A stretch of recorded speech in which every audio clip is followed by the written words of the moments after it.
حج عمره تهجد اشراق او تلاوت پر ځان ښودلو ته درګر دی سخاوت کړي په توبو پسې توبو باندې ختل دي سجدې نه دي د تندیو ماتول دي د خپل ورور غوښې هډوکي کباب هم خوري وینه هم څښي زمزم هم څښي شراب هم خوري قضاوت هم دې ته وایي ته دې جوړ وي ته دې خاد وي ته دې پټ وي ته دې اور وي زه د خوار لوڅ او بربادو مخوم دي زه د ستا پر نامه یادو مخوم دي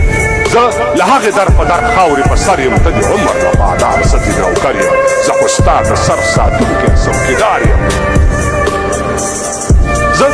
خو ستا د سر ساتونکی څوکیدار یم ته هوسا اوسه بېغمه زه بیدار یم که څه کېږي نو په ما باول کېږي که ژړېږي نو په ما به مور ژړېږي نور وګړي باید مړه یا زنداني شي زما سر دې ستا له سره قرباني شي خو تر کومې به ژوندی ته شتمنه